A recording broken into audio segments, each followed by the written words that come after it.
ಇದು Doddalamara main road rupees resort ಇಂದ ಬರ್ತಕ್ಕಂತ main road ಇದು ಬಿಡದಿಕ್ ಕನೆಕ್ಷನ್ ಆಗುತ್ತೆ. ಒಳಗಡೆನೆ 39 ಸೈಟ್ಗಳು ಇದಾವಣ.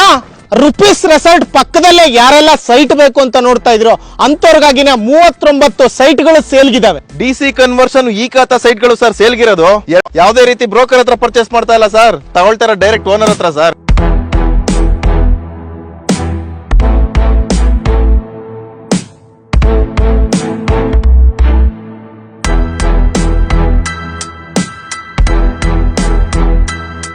ಎಲ್ರಿಗೂ ನಮಸ್ಕಾರ, ನಾನು ನಿಮ್ಮ MVP ಮಾತಾಡ್ತಾ ಇದ್ದೀನಿ. ಮತ್ತೊಮ್ಮೆ MVP ಕನ್ನಡ ಚಾನಲ್ಗೆ ಸ್ವಾಗತ.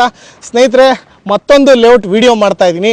ನೋಡಿ, ಇದೇನು ನೋಡ್ತಾ ಇದ್ದೀರೋ ಈ ಮೇನ್ ರೋಡ್ ಪಕ್ಕನೇ ಈ ಲೇಔಟ್ ಇರ್ತಕ್ಕಂಥದ್ದು. ಈ ಮೇನ್ ರೋಡ್ ಬಗ್ಗೆ ಹೇಳ್ಬೇಕಂದ್ರೆ, ನೀವು ದೊಡ್ಡಾಲದ ಮರ ರುಪೀಸ್ ರೆಸಾರ್ಟ್ ಏನು ಕೇಳಿರ್ತೀರೋ ಆ ಕಡೆಯಿಂದ ಬರ್ತಕ್ಕಂಥ ರೋಡ್ ಕನೆಕ್ಷನ್ ಇದು. ಹೀಗೆ ರೈಟಿಗೆ ಸ್ಟ್ರೈಟ್ ಆಗೋದ್ರೆ ಬಿಡದಿಕ್ ಕನೆಕ್ಷನ್ ಆಗುತ್ತೆ. ಈ ಮೇನ್ ರೋಡ್ ಪಕ್ಕದಲ್ಲಿ ಇರ್ತಕ್ಕಂಥದ್ದೇ ಈ ಲೇಔಟು. ಸುಮಾರು 39 ಸೈಟ್ಗಳಿರ್ತಕ್ಕಂಥ ಲೇಔಟ್ ಇದು. DC ಕನ್ವರ್ಷನ್ ಈ ಖಾತಾ ಆಗಿರುತ್ತೆ. ಇಮಿಡಿಯೇಟ್ ರಿಜಿಸ್ಟ್ರೇಷನು ಕನ್ಸ್ಟ್ರಕ್ಷನ್ಗೆಲ್ಲ ರೆಡಿ ಇದೆಯಂತೆ. ಇನ್ನು ಡೀಟೇಲ್ಸ್ ಆಗಿ ತಿಳ್ಕೊಳ್ಳೋಣ. ನೋಡಿ, ಲೇಔಟ್ ನೋಡ್ಕೊಳ್ಳಿ ಯಾವ ಥರ ಇದೆ ಅಂತ ಹೇಳ್ಬಿಟ್ಟು. ದೊಡ್ಡಾಲದ ಮರ ರುಪೀಸ್ ರೆಸಾರ್ಟ್ ಹತ್ರ ಇರ್ತಕ್ಕಂಥ ಲೇಔಟ್ ಇದು. ಸುತ್ತ ಕಾಂಪೌಂಡ್ ವ್ಯವಸ್ಥೆ ಇದೆ, ಕಾಂಕ್ರೀಟ್ ರೋಡ್ ಹಾಕಿದ್ದಾರೆ, ನೋಡ್ತಾ ಇರ್ಬೋದು.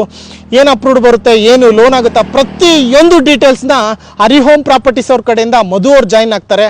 ಅವ್ರ ಕಡೆಯಿಂದನೇ ಪ್ರತಿಯೊಂದು ಡೀಟೇಲ್ಸ್ನ ಕಲೆಕ್ಟ್ ಮಾಡೋಣ. ಹಾಗಾದ್ರೆ ಪ್ರತಿಯೊಂದು ಡೀಟೇಲ್ಸ್ನ ತಿಳಿಸ್ಕೊಡೋದಕ್ಕೆ ಹರಿಹೋಮ್ ಪ್ರಾಪರ್ಟೀಸ್ ಅವ್ರ ಕಡೆಯಿಂದ ಮಧು ಅವ್ರು ನಮ್ಮ ಜೊತೆ ಇದ್ದಾರೆ. ಸರ್ ನಮಸ್ಕಾರ. ಸರ್ ನಮಸ್ತೆ ಸರ್, ಹೇಗಿದ್ದೀರಾ ಸರ್? ತುಂಬಾ ಚೆನ್ನಾಗಿದ್ದೀನಿ, ನೀವು ಹೇಗಿದ್ದೀರಾ ಸರ್? ನಾನು ಸೂಪರ್ ಆಗಿದ್ದೀನಿ. ಹರಿಹೋಮ್ ಪ್ರಾಪರ್ಟೀಸ್ ಮೊದಲನೇ ಸರಿ ನಮ್ಮ MVP ಕನ್ನಡ ಚಾನಲ್ ಅಲ್ಲಿ ತೋರಿಸ್ತಾ ಇದ್ದೀವಿ. ಈ ಲೇಔಟ್ ಅಲ್ಲಿ ಯಾರೆಲ್ಲ ಸೈಟ್ ತಗೋಬೇಕು ಅಂತ ನೋಡ್ತಾ ಇದ್ರು, ಎಕ್ಸ್ಪೆಷಲಿ ಕೆಂಗೇರಿ ಹತ್ರ ಆಗಿರ್ಬೋದು, ಹಾಗೇನೆ ಮೈಸೂರು ರೋಡ್ ಆಗಿರ್ಬೋದು, ಎಕ್ಸ್ಪೆಷಲಿ ದೊಡ್ಡಾಲ್ದ ಮರದ ಹತ್ರನೇ ಬೇಕು ಅಂತಕ್ಕಂಥವ್ರಿಗೆ ಈ ಲೇಔಟ್ ನ ತೋರಿಸ್ತಾ ಇದೀವಿ. ಇದೆಲ್ಲದ್ರ ಬಗ್ಗೆ ಮಾಹಿತಿನ ತಿಳಿಸ್ಕೊಡೋದಕ್ಕಿಂತ ಮುಂಚೆ ಹರಿಹೋಮ್ ಪ್ರಾಪರ್ಟೀಸ್ ಆ ಸಂಸ್ಥೆ ಬಗ್ಗೆ ತಿಳಿಸ್ಕೊಡಿ. ಎಷ್ಟು ವರ್ಷ ಆಯ್ತು, ಏನ್ ಎಕ್ಸ್ಪೀರಿಯನ್ಸ್ ಆಗಿದೆ, ಎಷ್ಟೆಲ್ಲ ಪ್ರಾಜೆಕ್ಟ್ಗಳು ಕೊಟ್ಟಿದ್ದೀರಾ, ಅದ್ರ ಬಗ್ಗೆ ತಿಳಿಸ್ಕೊಟ್ಬಿಡಿ. ಸರ್, ಇವಾಗ ಹರಿಹೋಮ್ ಪ್ರಾಪರ್ಟೀಸ್ ಅಂತಂದ್ರೆ ರಿಯಲ್ ಮೀನಿಂಗ್ ಆಫ್ ಟ್ರಸ್ಟ್ ಅಂತಾನೆ ಹೇಳ್ಬಹುದು. ರಿಯಲ್ ಮೀನಿಂಗ್ ಆಫ್ ಟ್ರಸ್ಟ್ ಅಂತಾನೆ ಹೇಳ್ಬಹುದು. Real meaning of trust. ಹೌದು ಸರ್, ನಂಬಿಕೆಗೆ ಇನ್ನೊಂದು ಅರ್ಥನೇ ಹರಿಹೋಮ್ ಪ್ರಾಪರ್ಟೀಸ್. ಖಂಡಿತವಾಗ್ಲೂ ಸತ್ಯ ಸರ್. ಯಾಕೆ ಅಂತಂದ್ರೆ ಒಂದ್ 5,000 ರೂಪಾಯಿ ಟೋಕನ್ ಆಗ್ಲಿ ಅಡ್ವಾನ್ಸ್ ಅಂತ ಕೊಟ್ರೆ ಅದನ್ನ ನಾವು ಕರೆಕ್ಟ್ ಆಗಿ ಅವ್ರಿಗೆ ರೀಫಂಡ್ ಮಾಡಿ ಅವ್ರಿಗೆ ಇಲ್ಲ ಅಗ್ರಿಮೆಂಟ್ ಮಾಡ್ಕೊಂಡ್ರೆ ರಿಜಿಸ್ಟ್ರೇಷನ್ ಮಾಡ್ಕೊಟ್ಟು ಕರೆಕ್ಟ್ ಆಗಿ ಅವ್ರಿಗೆ ನಂಬಿಕೆಗಳನ್ನ ಫುಲ್ಫಿಲ್ ಮಾಡ್ಕೊಡೋದೇ ರಿಯಲ್ ಮೀನಿಂಗ್ ಆಫ್ ಟ್ರಸ್ಟ್. ಅದು ಹರಿಹೋಮ್ ಪ್ರಾಪರ್ಟೀಸ್. ಈಗ 5,000 ಕೊಟ್ಟರೆ ನಂಬಿಕೆ ಇಟ್ಟೆ ಕೊಟ್ಟಿರ್ತೀವಿ. ಖಂಡಿತವಾಗ್ಲು ಸರ್. ಅದಕ್ಕೆ ಅರ್ಥನ 5 ರೂಪಾಯಿಗೂ ತುಂಬಾ ದೊಡ್ಡ ಬೆಲೆ ಇದೆ ಸರ್, ಅಲ್ವಾ? ಹೌದು ಸರ್. ನೀವು ಹೇಳೋ ಪ್ರಕಾರ ಏನೊಂದು 5,000 ರೂಪಾಯಿ ಟೋಕನ್ ಕೊಟ್ಟರು ಕೂಡ ಅದಕ್ಕೊಂದು ನಂಬಿಕೆ ಇಟ್ಕೊಟ್ಟಿರ್ತಾರೆ. ಅದಕ್ಕೆ ಅರ್ಥವಾಗಿರ್ಬೇಕು ನಮ್ಮ ಹರಿಹೋಮ್ ಪ್ರಾಪರ್ಟೀಸ್ ಅಂತ. ಅದ್ರ ಅರ್ಥನೇ ರಿಯಲ್ ಮೀನಿಂಗ್ ಆಫ್ ಟ್ರಸ್ಟ್, ಅಲ್ವಾ ಸರ್? ಮುಂದುವರಿಸಿ ಸರ್. ಸರ್, ಸುಮಾರು ನಮ್ದು 7 ವರ್ಷದಿಂದ ನಡ್ಕೊಂಡ್ ಬರ್ತಾ ಇದೆ ಸಂಸ್ಥೆ.